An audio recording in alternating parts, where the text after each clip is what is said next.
In today's lecture, we're going to be looking at the idea of mapping sacred space. As I was talking about before, in pilgrimage, the landscape becomes very, very important because it's an embodied practice. So I introduced the idea of the sacred in the written lecture. So the concept that is intrinsic to pilgrimage, that some places are more sacred than others, and so you make the trip to that more sacred place for a variety of reasons. There's a tendency, I think, now in secular society to think of mapping as something that geographers do, that it's a very scientific process, and of course those do exist. But I want to open up a discussion about the idea of more emotionally charged types of mapping. And I have in the past done a mental map exercise, and I welcome you to do that. And you can start thinking about which areas on a map would be nodes for you. So where you go a lot, where you travel, also imaginatively. So if somebody's an immigrant, their mental map might take in a whole other part of the world as well as where they're living. People also map within their smaller worlds of their neighborhoods and so on. And so maps are not just something that you go to the gas station and buy it. It's something that we have inside us internally as well. The idea of certain features of the landscape being charged with spiritual power can be found across culture. I'm giving this example now of the Ganges or the Ganga in India, which is there are many sacred rivers in India, and water partakes of sacrality, just period.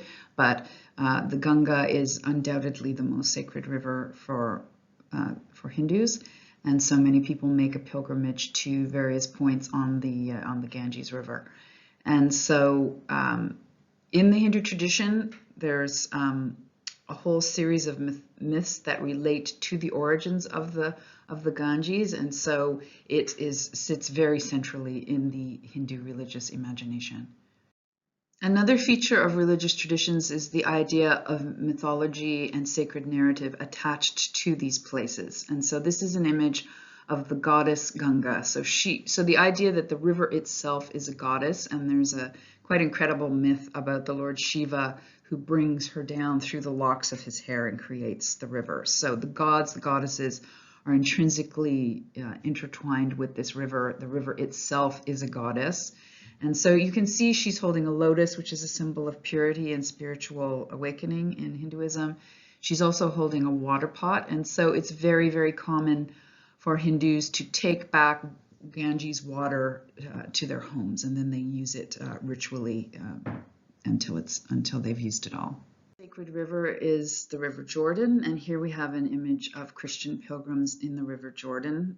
Unsurprisingly, they're wearing white, which is the color of purity, rebirth. People wear that in their baptism.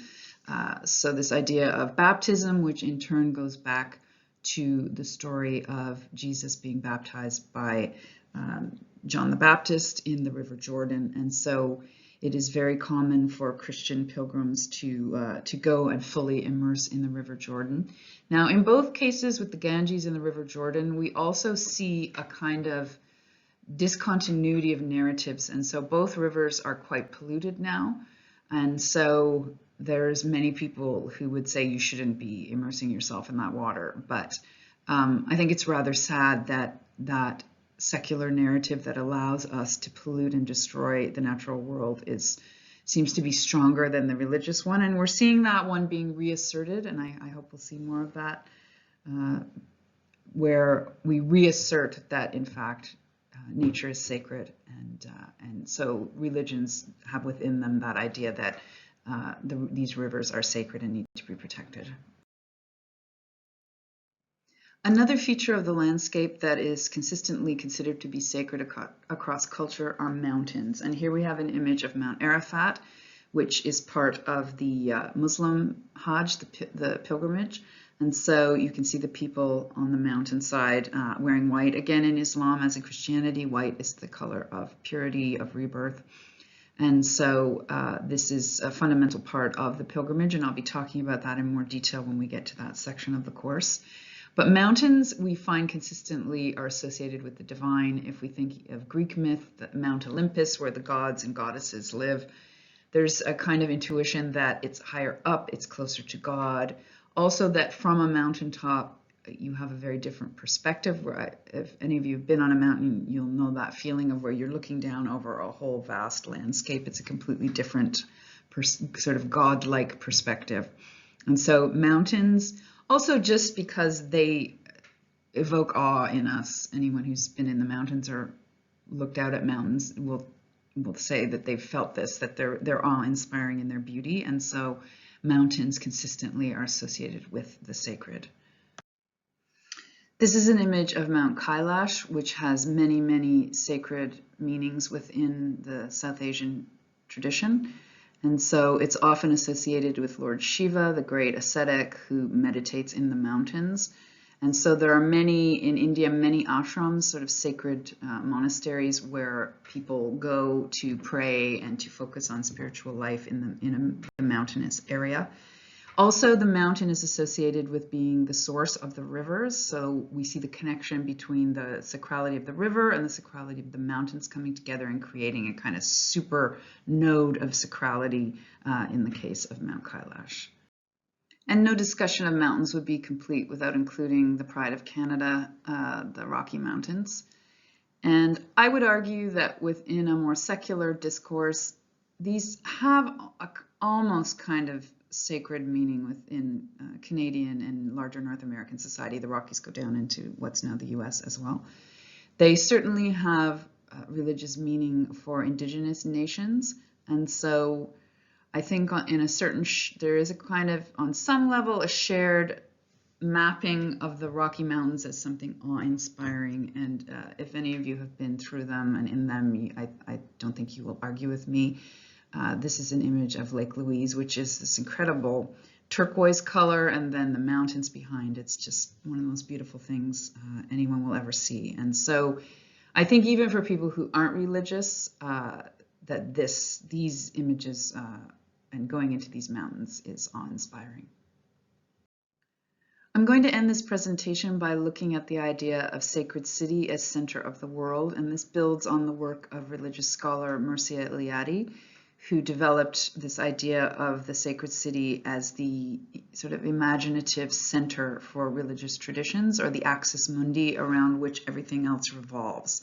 So again, we're coming back to that idea of the spiritual imagination. This isn't a geographer's map, this is a religious map. And so the sacred city sits at the very center. It's the most sacred place. And so here we have an image of Varanasi, or Benares, the most holy city of India. And it sits on the river Ganges, so it partakes of the sacrality of the river. And so this city is often a site of pilgrimage if people can afford it. And there's actually also a practice where people go sort of in their retirement and end their lives in Varanasi. So that's considered to be a very auspicious place to go at the end of your life, because it sort of cleanses you of your bad karma just being there and being on the river, and it has such a sort of spiritual vibration, if you will. Many of you will already know that Mecca is the sacred city for the Islamic tradition, and so all Muslims pray facing towards Mecca, and the Kaaba, the stone, is the very center of the world, the sacred world. And so again, I'll talk about this in more detail when we look at Islamic pilgrimage, but Mecca, the whole city has developed around pilgrimage. Much of its economy is based on that, the millions of people that flood in every year to Mecca. And so it becomes a kind of a center point that unites all Muslims around the world. Here we have an image of Jerusalem, which is a sacred city for Christians and for Jews. And there's a very famous English hymn called Jerusalem. And it's very interesting when you look at the skyline of Jerusalem. On the right-hand side, the dome building is actually a mosque. And then on the left is the Wailing Wall, which is the remains of the Jewish temple that was destroyed. And so Jews often will go on pilgrimage and go to what's often referred to as the Wailing Wall to pray. And so even within its skyline, and I believe that's a church tower also in the background, we see that It doesn't have to be a contested landscape. It could just be called a shared landscape. It depends. I'm going to call it a shared landscape of the sacred, where Judaism, Christianity, Islam all participate in this sacred landscape together. Now, that sometimes breaks out into conflict, but nonetheless, it's a sacred city for all of them, and the center of the world, the religious world for Christians and Jews. And in these traditions, which have a more historical nature, it's also associated with the history of those civilizations. And so, for instance, for Christians, the understanding that Jesus walked on these streets. So often Christians will walk along, sort of recapitulate the journey of Jesus through the streets of Jerusalem. And so Hinduism has more of a mythological consciousness. It's not as historically rooted. In the case of traditions like Christianity, we see that idea of the history. The same with Mecca, that idea that the Prophet Muhammad himself walked through the streets of the city becomes important. And so the pilgrim, in a certain way, is imitating the leader of the tradition.